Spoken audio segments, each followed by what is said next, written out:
Good morning dear student. So आज GST का पहला एक्सरसाइज हम स्टार्ट करते हैं। जीएसटी की पहली एक्सरसाइज।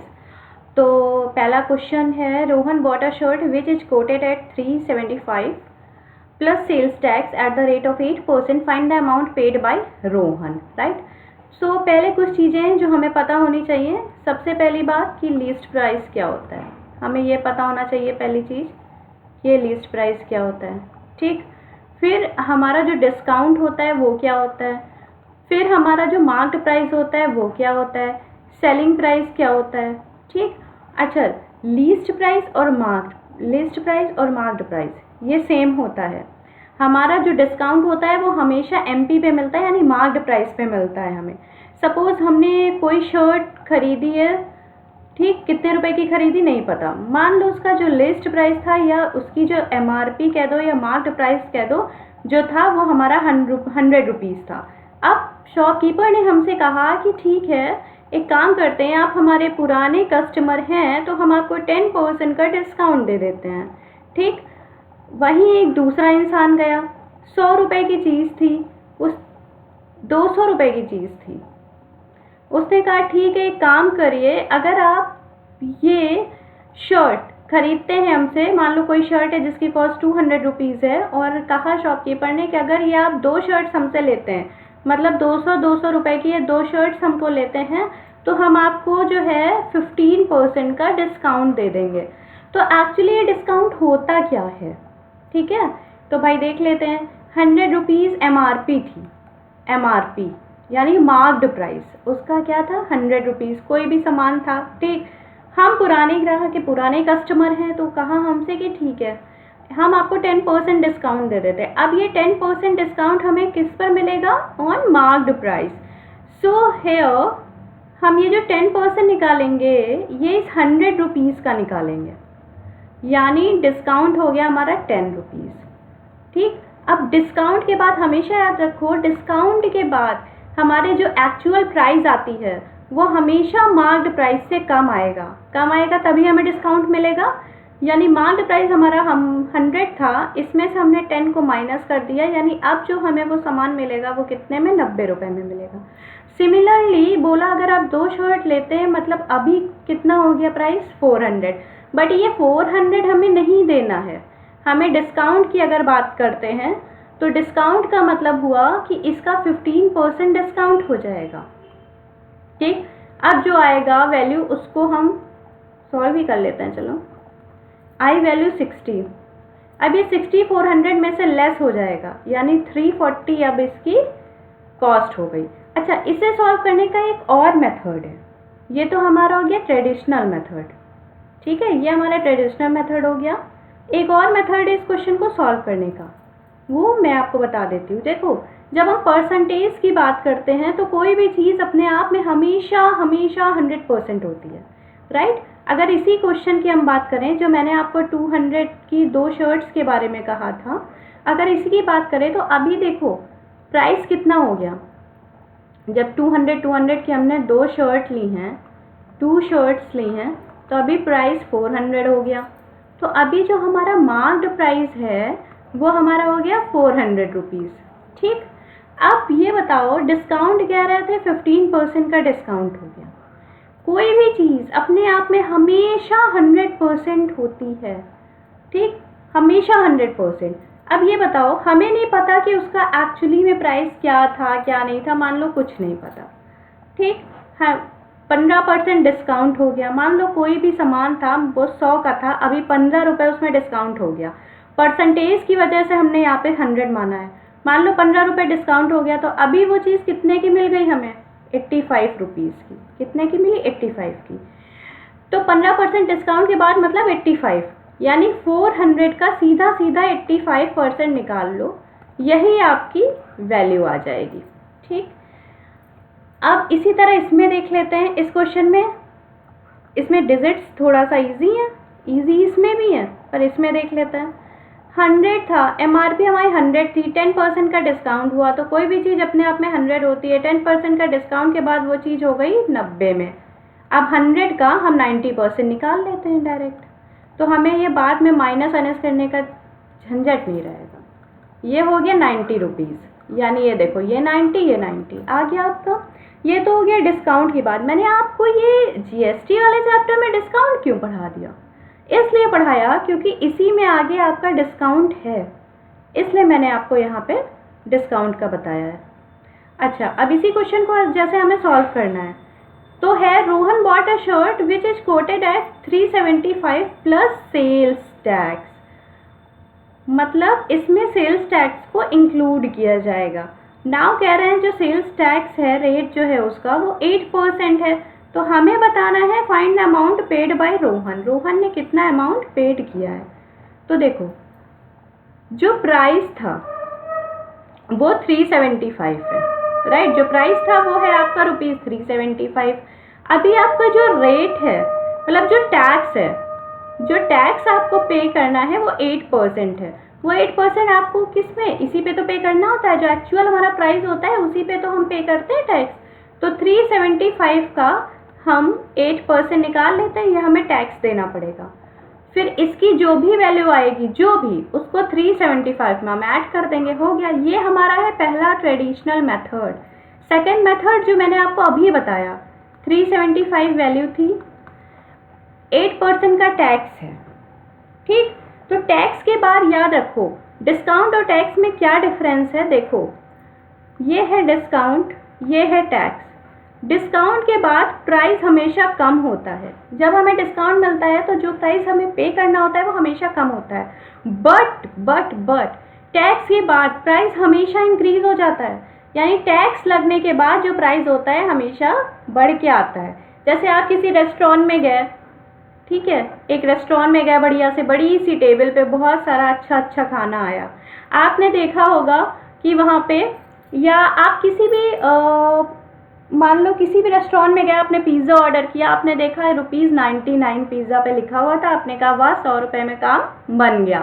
99 रुपीज़ का पिज़्ज़ा आया, आपने कहा बस 100 रुपये में मेरा काम बन गया। लेकिन जब आपके पास बिल आता है तो बिल होता है 120 रुपये का या 115 रुपये का, मान लो बिल आया, तो आप क्या कहोगे, भाई पिज़्ज़ा तो 99 का था, तो उसमें 99 का ही था, लेकिन ये जो एडिशनल आपका ये बता रहा है ना, ये इसमें 16 रुपये या ये 21 रुपये, ये आपका टैक्स होता है जो आपको पे करना होता है।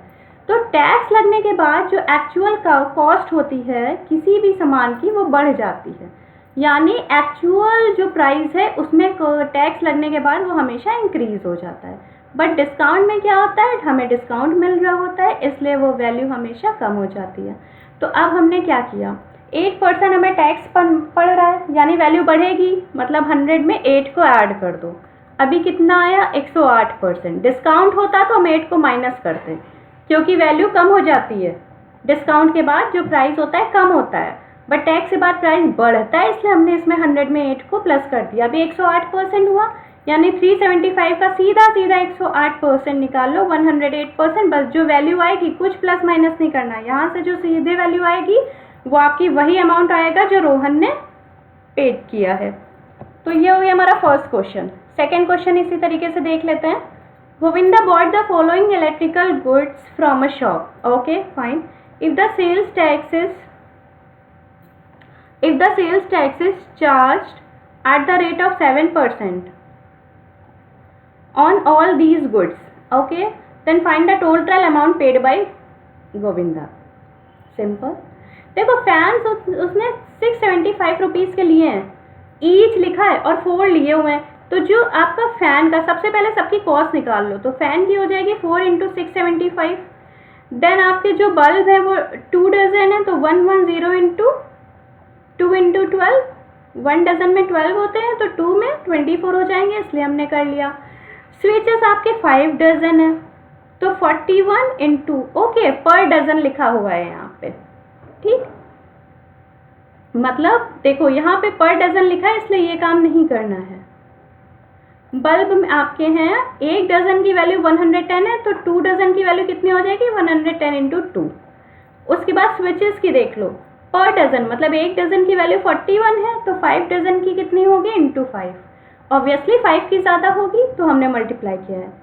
Tubes 6 × 135। Similarly electric wire Y 230 into 2.50, ये हो गई हमारी सारी वैल्यू। इन सबको ऐड कर देंगे तो पर्टिकुलर हमारा एक अमाउंट आ जाएगा, वो होगा हमारा टोटल अमाउंट। अब जो हमें सेल्स टैक्स देना है 7% इन सारे गुड्स पे, वो हमें इस अमाउंट पे देना है, इस पे अलग अलग नहीं देना है, हमें इस टोटल पे 7% देना है। तो ऑब्वियसली टैक्स के बाद चीज़ें क्या होती, टैक्स के बाद प्राइस हमेशा बढ़ जाता है, तो बढ़ने की वजह से हम इसका सीधा सीधा 107% निकाल लेंगे। और अब जो वैल्यू होगा यही हमारा फाइनल अमाउंट होगा, क्योंकि हम 7% पहले निकालते जो भी वैल्यू आती, फिर उसमें ऐड करते वैल्यू को, तो इतना सब करने से अच्छा है डायरेक्टली हम 107% निकालेंगे और बस ये आपकी वैल्यू आ गई। तो देखो सेकंड क्वेश्चन हो गया हमारा, और कितना इजी क्वेश्चन है। थर्ड क्वेश्चन इसमें नहीं है, क्योंकि थर्ड क्वेश्चन मैंने आपके सॉल्व करने के लिए छोड़ दिया आपको, क्योंकि फर्स्ट सेकंड ऐसा ही थर्ड क्वेश्चन था, तो मैं सिर्फ यहाँ पे आपको समझा रही हूँ आपको कैसे करना है, बाकी आपको सारे क्वेश्चंस अपने आप करने हैं। अगर आपको कोई क्वेश्चन नहीं आता है या डाउट होता है तो आप मुझे पूछ सकते हैं मेरी मेल आईडी पे। तो मेल आईडी मेरी है mathsbird786@gmail.com, राइट। तो फोर्थ एग्जाम्पल पे आता है। और हाँ, एक चीज़ और, मैं आपको सारे एग्जाम्पल सारे क्वेश्चंस के सॉल्यूशन करा रही हूँ ताकि आपको किसी में भी कोई डाउट ना हो। तो इन केस फिर भी अगर आपको डाउट होता है तो आप 24/7 मुझे मेल कर सकते हैं। So example 4, I paid rupees 1058.40 for a bicycle quoted at 980 rupees. Find the rate of sales है। अच्छा, अभी क्या कहा, अभी इन्होंने कहा कि मैंने एक बाइसिकल ली, ठीक, इसके लिए मैंने जो पे किया है वो है 1058.40, इतने रुपए मैंने दिए भाई, 1058 रुपये 40 पैसे, यानी 1058 रुपीज़ एंड 40 पैसे की मैंने एक बाइसिकल ली। भाई बहुत सस्ती मिल गई मुझे, बट इसका जो एक्चुअल लिस्ट प्राइस था वो तो ₹980 ही था, तो मुझे इतना ज़्यादा में क्यों मिली, क्योंकि बाकी के जो रुपए हैं वो टैक्स लग गए। तो पहले देख लिया मैं टैक्स कितने रुपए हमने पे किया है, तो इसमें से हम 980 को माइनस करेंगे, तभी तो हमें पता चलेगा कि हमने कितने रुपीस एक्चुअली में जो टैक्स है वो पे किया है। ये हो गया 7। अब 78.40 रुपीज़ आपने पे कर दिया है, ठीक है। तो अब आपको रेट निकालना है, यहाँ पे लिखा है फाइंड द रेट। अच्छा, रेट कैसे निकालते हैं, रेट निकालने का मतलब परसेंटेज में निकालना है, यानी इनटू 100 करेंगे, अपॉन में हम एक्चुअल या इनिशियल प्राइस लिखेंगे, इनिशियल प्राइस, राइट। और यहाँ पे हमें जिस चीज़ का रेट निकालना है उसकी वैल्यू रुपीज़ में लिखते हैं, क्योंकि एक्चुअल या इनिशियल वैल्यू भी रुपीज़ में होती है। तो ये हमारी रुपीज़ में वैल्यू कितनी आई है, 78.40, तो ये आई है ₹78.40 into 100 whole upon actual value कितनी थी, 980 रुपीज़। इसको आप सॉल्व करेंगे, रेट आपका रेट आ जाएगा, सेल्स टैक्स जितने भी परसेंट है वो आपका आ जाएगा। फिर फिफ्थ देख लेते हैं। Srivastava purchase the camera for ₹2365।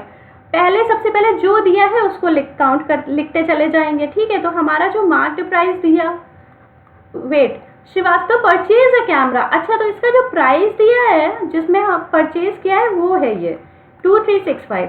अभी इसमें इंक्लूडिंग सेल्स टैक्स है जो 10% है, मतलब क्या है कि हम एक्चुअल कितना प्राइस था वो हमें नहीं पता। मान लो प्राइस x था, अभी इसमें क्या किया है 10% हमने जो है इंक्लूड कर दिया है, तो इंक्लूड करने के बाद जो हमारी वैल्यू आई है वो 2365 है। तो हमें बताना ये है कि इसका लिस्ट प्राइस क्या था, यानी इसी x की वैल्यू हमें फाइंड आउट करनी है। इसे ही हमने लिस्ट प्राइस बताया था, माना था। तो अब सेम वही चीज़ करते हैं। मान लो लिस्ट प्राइस हमारा x था, हमने x मान लिया। अब इसमें टैक्स कितना है, 10% लगा है, और 10% टैक्स देना है, मतलब ऑब्वियसली हमें ऐड करना पड़ेगा 100 में से, क्योंकि टैक्स जो है वो ज़्यादा आता है जो एक्चुअल प्राइस होता है उससे। तो इसका हमने 110% निकाल लिया। और देखिए इसी की वैल्यू हमें दी हुई है 2365, क्योंकि x के 10% की वैल्यू ही तो हमें ये दी हुई है। तो x में मतलब सॉरी ये है x का 10%, राइट। ये लाइन ये थी x प्लस 10% ऑफ x, इसकी वैल्यू हमें दी हुई है 2368, सॉरी 2365। तो अब यहाँ से आप x की वैल्यू निकाल लेंगे, ये बहुत आसान है। 10 को इधर ले जाओ, 11 को इधर ले आओ, क्रॉस मल्टीप्लाई करके x की वैल्यू निकाल लो, यही इसका लिस्ट प्राइस हो गया। तो देख रहे हैं आप एक कॉन्सेप्ट से कितने इजीली क्वेश्चन सॉल्व हुए जा रहे हैं। अब 6 क्वेश्चन देखते हैं। Example, a colour TV is marked for sale. अच्छा, अभी सेल करने के लिए कलर टीवी है जिसका मार्क्ड प्राइस जो है वो 17600 इतना है, which include sales tax 10%। Okay, अभी इसमें 10% जो है इंक्लूड है सेल्स टैक्स, इंक्लूड की वजह से मैंने प्लस कर दिया। तो calculate the sales tax in rupees. अभी ये जो 10% है ना, इसी की वैल्यू हमें रुपीज़ में बतानी है कि ये कितना है। तो देखो, अ coloured TV is marked for sale for 17600। अब इसे बताओ ये कैसे सॉल्व होगा। इसमें सबसे पहले हमें सेल टैक्स इन रुपीज़ करना है, फाइंड आउट करना है। ठीक है, कह रहे हैं एक कलर टीवी लिया जिसका that is marked for sale for rupees इतना, विच इंक्लूड्स टैक्स। अभी इसमें टैक्स वैक्स सब इंक्लूड है। तो अभी मान लो कुछ वैल्यू थी आपकी x, कितना रुपीज़ थी हमें नहीं पता, कि एक्चुअल प्राइस कितना नहीं पता। अभी इसमें हमने 10% लग रहा है आपका, तो 10% ऑफ x इसको हमने इसमें ऐड कर दिया है। अभी जो इसकी वैल्यू है वो है 17600। ठीक है, ये इसकी वैल्यू है। तो अब इसका मतलब सीधा सीधा यही है ना कि 10% बढ़ रहा है, मतलब x का सीधे सीधे 110% की वैल्यू हमें दी हुई है 17600। तो यहाँ से हमें x की वैल्यू निकालनी होगी, ये हो जाएगी 17600, ये 00 कैंसिल हो जाएगा, ये 0 एक ऊपर जाएगा, इंटू 10/11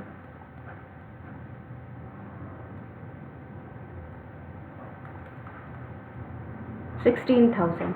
अब देखो एक्चुअल जो कॉस्ट थी वो 16,000 निकल के आई, बट हमने पे कितना किया है 17600। 17600 यानी ये जो 1600 रुपये हैं यही हमने टैक्स दिया है, वही आपको बताना है। सेल्स टैक्स कितना है रुपीज़ में बताना है, तो यही जो हमने 1600 रुपये दिए यही हमारा टैक्स है। Now question number 7।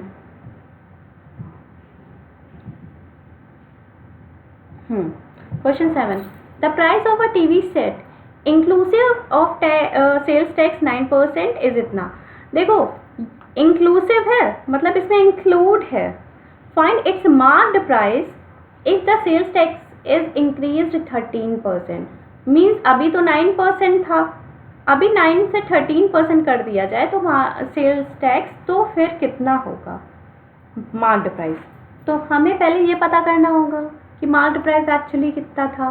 तो the price of TV set inclusive of tax is इतना, तो x का 109% अगर हम निकाल लें, क्योंकि इंक्लूसिव है ना, मतलब टैक्स ऐड करके वैल्यू इतनी है, और यही तो हम x का 109% निकालेंगे तो टैक्स ऐड करके ही तो निकालेंगे, वही वैल्यू हमारी ये है 13407।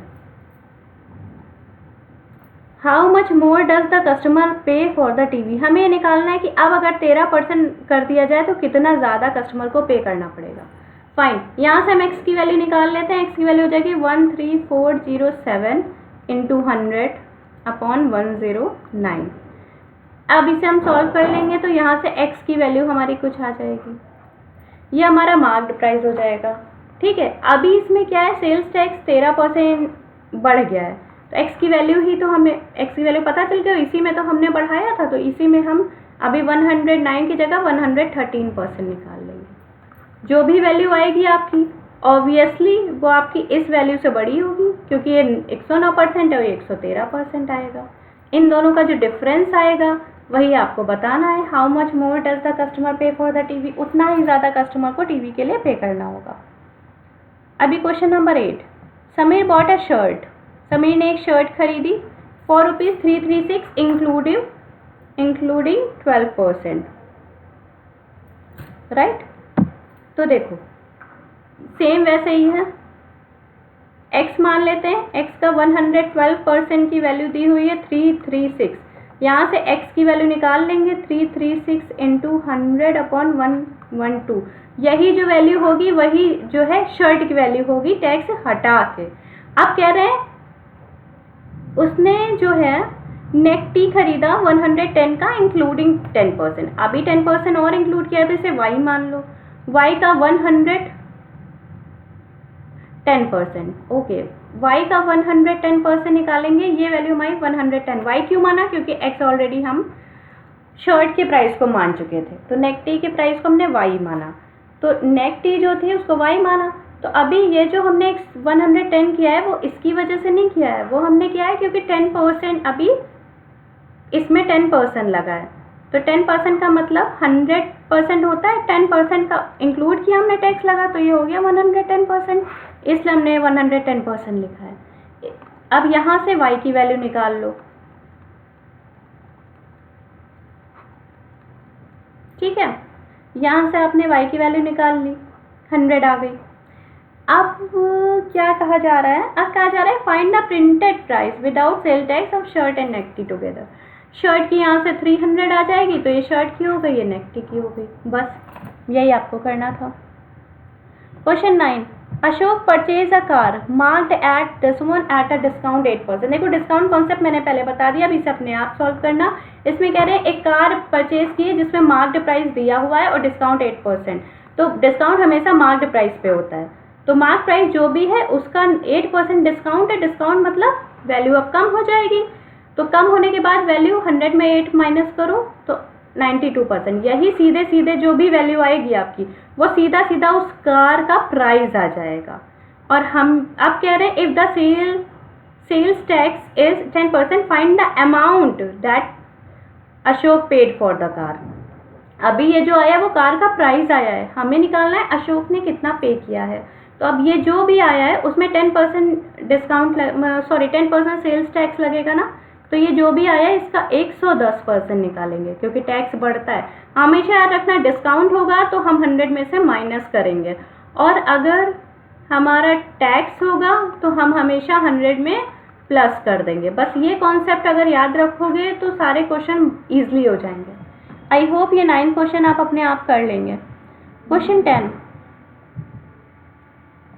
Miss Chawla goes to shop to buy a leather coat which costs this one. The rate of the sale tax is 5%. She tells the shopkeeper to reduce the price to such an extent that she has to pay 735 inclusive tax. तो आपको बताना है okay हुआ क्या कि miss Chawla गई भाई एक शॉप पे, उन्होंने एक कोट देखा जो उन्हें बहुत ही पसंद आया, तो उस कोट का जो कॉस्ट था वो था भाई 735 रुपीज़, ठीक है। तो अब भी उन्होंने कहा ठीक है मुझे दे दीजिए, बट शॉपकीपर ने कहा उनसे, ठीक है, सेलर ने कहा कि ये तो ठीक है 735 प्लस इसके साथ आपको 5% ऑफ 735 भी देना होगा, मतलब 5% का टैक्स लगेगा। तो इन्होंने कहा कि देखिए थोड़ा डिस्काउंट कर दीजिए, उन्होंने कहा देखिए डिस्काउंट तो हो नहीं पाएगा। तो इन्होंने कहा अच्छा ठीक है आप कुछ ऐसा करिए भाई कि टैक्स वैक्स हटा दीजिए, हमको 735 पर ही ये चाहिए, तो अब ये कोड मुझे 735 पे ही चाहिए। तो अब हमें बताना ये है कि सेलर कितना रिड्यूस करे, मीन्स कितना रिडक्शन करे इसमें कि जो कोट है उसे उसी प्राइस में मिस चावला को दे दिया जाए। इसका मतलब वो कुछ ना कुछ तो डिस्काउंट करेगा, जब डिस्काउंट करेगा डिस्काउंट करने के बाद ही तो 735 पे ने मिल जाएगा। तो अब वो कितना डिस्काउंट करेगा कि जो कोट है वो मिस चावला को टैक्स समेत 735 पे मिल जाएगा, समझ रहे हैं। मतलब कोई वैल्यू होगी, ठीक, उसमें फिर हम उसी का 5% ऐड करेंगे क्योंकि 5% ही तो है आपका, हाँ उसी का 5% ऐड करेंगे। अब जो वैल्यू आएगी टैक्स वैक्स लग के वो होनी चाहिए 735, तो हमें यहाँ से x की वैल्यू ही निकालनी है। आई होप ये क्वेश्चन आप कर लेंगे, ठीक है। 10 क्वेश्चंस हमारे हो गए हैं, नेक्स्ट वीडियो में हम आगे के क्वेश्चंस की बात करेंगे। Thank you.